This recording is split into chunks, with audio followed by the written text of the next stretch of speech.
సరే, మనకు ఉగాది వచ్చింది, ఇతరులకు వేరే పండుగ కూడా వచ్చింది. సో ఈద్ నాడు జనరల్గా సల్మాన్ ఖాన్వి సినిమాలు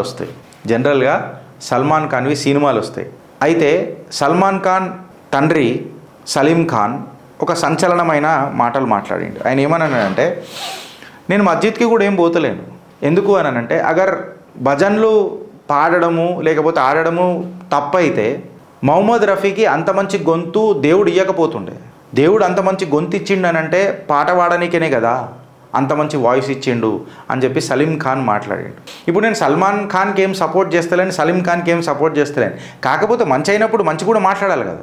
సలీం ఖాన్కి చాలామంది అడుగుతారట, నువ్వు ఈ మతంకి చెందినవాడివి, నువ్వు అట్లెట్లా గణపతిని పెట్టుకుంటావు ఎట్లా అని అంటే, సలీం ఖాన్ వీళ్ళందరికీ ఒక ఉల్టా హాత్ పచ్చకడు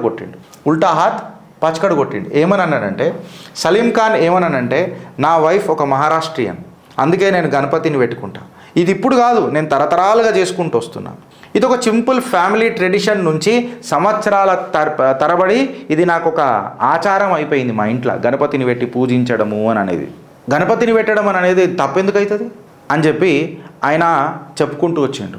నా కల్చర్ ఇంకా ఫ్యామిలీ సెంటిమెంట్స్ని నేను కాపాడుకుంటా, నా భార్య మంచితనాన్ని గర్వాన్ని ఆ కల్చర్ని నేను కాపాడుకుంటా అని చెప్పి చెప్పిండు. ఆ గణపతిని పెట్టుకున్నావు అని నువ్వు టీకా ఎందుకు పెట్టుకున్నావు, నుదుటి మీద టీకా ఎందుకు పెట్టుకున్నావు అని చెప్పి మాట్లాడితే సలీం ఖాన్ కూడా క్లియర్ కట్గా అన్నాడు. ఏమన్నాడంటే, నువ్వు ఒక కల్చర్ని రెస్పెక్ట్ చేయడం అని అనేది తప్పెందుకు అవుతుంది, గణపతిని రెస్పెక్ట్ చేయడం అని అనేది తప్పెందుకు అవుతుంది అంటే, మన మతము ఆర్ ఏ మతమైనా ఏ ధర్మమైనా ఇతర మతాలను ద్వేషించడము కానీ లేకపోతే ఇతర మతాలను డిస్రెస్పెక్ట్ చేయడం కానీ ఏమైనా నేర్పుతుందా?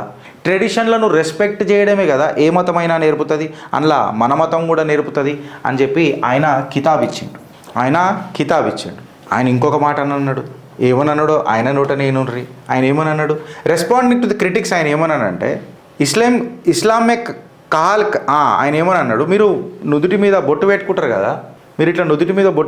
కదా సలీం ఖాన్, మళ్ళీ అదేంది అని అంటే, ఇక్కడ రాసి ఉందా మనం టీకా పెట్టుకోవద్దు అని, మతులాగవా అని చెప్పి చెప్పిండ్రా, ఎక్కడ రాసిర్రో మీరు నాకు చెప్పగలుగుతారా అని చెప్పి సలీం ఖాన్ మాట్లాడుతుంటే, అక్కడ హిందూ ముస్లిం అనే పంచాయతీ నాకు కనబడలే, ఇతర ట్రెడిషన్స్కి రెస్పెక్ట్ ఇచ్చే మనస్తత్వం కనబడ్డది. ముస్లింలు కూడా కొంతమంది మంచోళ్ళు ఉంటారు, ఖచ్చితంగా వాళ్ళ గురించి మనం మాట్లాడుకోవాలి, వాళ్ళు ఎప్పుడైనా మంచి చేసినప్పుడు అనే ఆస్కారం కూడా నాలాంటి కట్టర్ హిందువులకు కూడా జరుగుతుంది. అప్పుడు ఇది ఫ్యాక్టా రాంగా ఫ్రెండ్స్ నేను మాట్లాడుతున్నాను. సలీం ఖాన్ ఏదైతే మనం మాట్లాడుతున్నాం కదా, ఆయన అంటుండేది మీరు జడ్జిమెంటల్ ఉండకూడదు, చాలామంది మీ రకంగా ఉంటారొచ్చు, బట్ నేను నా రకంగా ఉంటా, అట్లా అని చెప్పి నేను నా మతానికి విరుద్ధంగా మాట్లాడతలేను, పోతలేను. ఆయన ఏమని అన్నాడు, ఇదే కదా భారత్ యొక్క స్ట్రెంగ్త్, భారత్ యొక్క కల్చర్, భారత్ యొక్క హార్మనీ అని చెప్పి సలీం ఖాన్ మాట్లాడితే, సలీం ఖాన్కి ఖచ్చితంగా మనం ఒక ఓ వేసుకోవాలనిపిస్తుందా అనిపించదా? ఒక్కసారి అన్న చిన్న ఓ అన్నాడు కదా.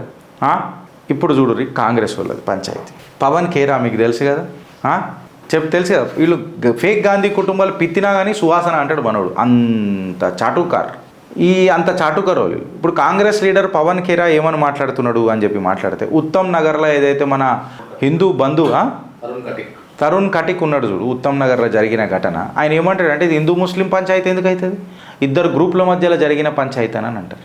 అయితే నేను పవన్ ఖేరాకు ఇప్పుడు డైరెక్ట్ అడుగుతున్నా, ఇందిరాగాంధీ చచ్చిపోయిన తర్వాత సిక్కులను ఎందుకు చంపారు? పాత దుష్మని గ్రూపులు ఫేక్ గాంధీ కుటుంబానికి వేరేళ్ళకి ఎవరికో మిలిటెంట్ గ్రూప్ ఉందని ఊకోవచ్చు కదా, సిక్కులని కోత కోసిరు మీరు ఢిల్లీలో. ఓ సిగ్గు తప్పినోడా చెప్పి ఇప్పుడు చిత్రగుప్త వేసే ప్రశ్నలకు నీ దగ్గర సమాధానం ఉందా అని చెప్పి మాట్లాడుతున్నా. ఈ కాంగ్రెస్ ఎంతసేపు సావర్కర్ అని చెప్పి మాట్లాడుతుంది, పరిచయం చేస్తున్నా కాంగ్రెస్ హీన చరిత్ర. పవన్ ఖేరా అని అడుగుతున్నా, పవన్ ఖేరా చెప్పాలా? మళ్ళా నువ్వు ఇందిరాగాంధీ చచ్చిపోయినప్పుడు సిక్కుల మీద ఊచకోత ఎందుకు కోసినావు? రాజీవ్ గాంధీ అనలే ఒక పెద్ద చెట్టు పడితే భూమి దద్దరిల్తుంది, కొంచెం మనం యాక్సెప్ట్ చేయాలని అన్నాడా లేదా? ఎందుకన్నాడు రా భయ్? సిగ్గుందా పవన్ ఖేరా అని నేను అడుగుతున్నా. మళ్ళీ సావర్కర్ అని చెప్పి మీరు కొట్లాడతారు కదా, కాలాపాని జడ్జిమెంట్ అప్పుడైతే సావర్కర్ గారిని కాలాపాని జైల్లో పెట్టిరు చూడు, అది ఇచ్చిన జడ్జిలలో ఎవరెవరు ఉండే తెలుసా ఫ్రెండ్స్? సర్ బాసిల్ స్కాట్ ఒక ఆయన ఉండే జడ్జు, ఇంకొక ఆయన జస్టిస్ ఎన్జి చంద్రవర్కర్ ఉండే, ఇంకొక ఆయన జస్టిస్ హీటన్ ఉండే. ఒప్పుకుంటా ఈ జడ్జిమెంట్ ఇచ్చింది ఒక బెంచు, సింగిల్ జడ్జి కాదు ఆనాడు సావర్కర్ గారిని కాలాపాని పంపినప్పుడు. బట్ అందులో ఇద్దరు బ్రిటిష్ జడ్జిలు ఉంటే అందులో నుంచి భారతీయ జడ్జి కూడా ఒక ఆయన ఉండే, ఆయన పేరే జస్టిస్ ఎన్జి చంద్రావర్కర్. ఈ జస్టిస్ ఎన్జి చంద్రావర్కర్ ఎవరో తెలుసా? Former president of Indian national Congress 1900 సెషన్లో. ఇలా చరిత్ర మీకు అర్థమైందా అని అంటున్నా. చిత్రగుప్తు కంటే ఎవడికి తెలియదు. నిత్యకాంత్ దూబే కూడా మమ్మల్ని ఫాలో అవుతున్నట్టున్నాడు. కాంగ్రెస్ ఈయన చరిత్ర ఇక నేను రోజు ట్వీట్ కొడతానన్నాడు. సార్ మేము ఇది 2 ఏళ్ల నుంచి కొడుతున్నాం. కవి కవి హమారే తరఫ్ పలట్కే తో దేఖియా యహా పే ఏ కార్యకర్త శస్త్ర బన్కే ఖడా హై, అస్త్ర శస్త్ర లేకే ఖడా హై. నేనేమంటున్నా, I'm not going in to the merits and demerits of that case. Congress Savarkar గారిని ఎందుకు ఇంత ద్వేషిస్తుంది అననే ఆలోచన మీ ముంగట పెడుతున్నా. ఇదే దేశ నరేంద్రుడు 28 మే నాడు వాళ్ళని సావర్కర్ గుర్తుండేటట్టు పార్లమెంట్లకు రా అని చెప్పి పిలిచిండు, కొత్త పార్లమెంట్లకు. It was not just a building for me, it was Savarkar గారి ఆత్మను డైరెక్ట్గా ఆవాహనం చేసినట్టు అయింది నాకు ఆ రోజు. ఇదిగా కథ, ఇది కదా కార్ఖానా. దీన్ని ఎవరైనా డిస్ప్యూట్ చేయగలుగుతారా అని చెప్పి నేను మాట్లాడుతున్నాను, చేయగలుగుతారా అని చెప్పి మాట్లాడుతున్నాను. మీ కాంగ్రెస్ ఈయన చరిత్ర ఏంది తెలుసా పవన్ ఖేరా? ఇగో ఇది మీ కాంగ్రెస్ ఈయన చరిత్ర. చూడుండ్రి, తెలంగాణ సీఎం ఈయన గురించి నేను సపరేట్గా ఒకసారి మాట్లాడతా. ఆంధ్ర సీఎం మా ఇండియా కూటమే. నేను ఎవరిని ఎన్కేస్కేం వస్తలే, నేను ఎవరిని ఎన్కేస్కి వస్తలే. పవన్ ఖేరా ఒక్కసారన్నా మాట్లాడిండా? తెలంగాణ గవర్నమెంట్లో వందే మాతరం రేవంత్ రెడ్డి గారు ఇంప్లిమెంట్ చేస్తే వందే మాతరం ఫుల్ వాడుతుంటే ఎంఐఎం వాళ్ళు వెళ్ళిపోయినారు. కాకపోతే ఇదే రేవంత్ రెడ్డి గారు మళ్ళీ ఏమని మాట్లాడుతున్నారబ్బా? ఏమని అన్నాడు? ప్రపంచం మొత్తము శాంతియుతంలో ఎందుకున్నదంట తెలుసా? ముస్లింలు 5 సార్లు నమాజ్ చదువుతున్నందుకే ఉందంట. ఏనాడన్నా నీ ఉపనిషత్తులు నీ వేదాల గురించి ఎప్పుడన్నా పాజిటివ్ మాట్లాడినావా? హిందూ దేవీ దేవతలను కూడా అవమానించి మాట్లాడినావు. మీ అంతా చెప్తున్నా కదా సొసైటీని చీలిక చేసి రెచ్చగొట్టే ప్రసంగాలు చేసే అంతా మీ అంతా హీన చరిత్ర. కాంగ్రెస్ది హీన చరిత్రనేమో, మీదైతే గ్రినా చరిత్ర నా దృష్టిలో. రేవంత్ అన్న గ్రినా. అవకాశవాద రాజకీయాలకు మిమ్మల్ని మించిన వాళ్ళు ఎవరు లేరు. ఒక్కనాడన్నా మమ్మల్ని ఏమో ఎల్లమ్మ మల్లమ్మ ఆలదేవుడి తాగుబోతులకు దేవుడు ఇట్లా అవమానించినావు. సరే, ఇప్పుడు నువ్వు ఏదైతే మాట అన్నావు చూడు, ప్రపంచం మొత్తం శాంతి దేంతోనున్నది? ముస్లింలు 5 సార్లు నమాజ్ చదువుతాయని అన్నావు కదా. మళ్ళీ పాకిస్తాన్లో బాంబులు ఎందుకు చదువుతున్నాయి? ఆడ రంజాన్ చేసుకుంటలేరా? ఇరాన్లో బాంబులు ఎందుకు చదువుతున్నాయి? ఆడ రంజాన్ చేసుకుంటలేరా? లేదా 5 సార్లు నమాజ్ చదువుతలేరా? సిరియా, కాబూల్, ఆఫ్ఘనిస్తాన్లో ఏమవుతుంది? వాళ్ళు 5 సార్లు నమాజ్ చదువుతలేరా?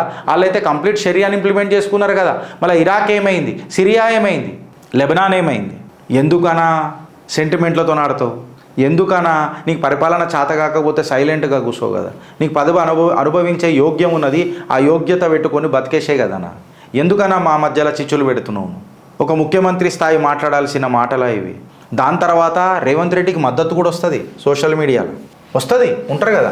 అబీద్ అలీ ఖాన్ హాష్మి అంట కింద రాసిండ్రు. ఏమన్నానంటే, the only way to keep Telangana moving forward is to ban RSS traitors and limit their activities and force them to register lawfully as an organization legally and to keep check on them. Simi आपके लिए सही है क्या? PFI आपके लिए सही है क्या? मदरसा का स्कूल एजुकेशन आपके लिए सही है क्या? చెప్పుర్రా.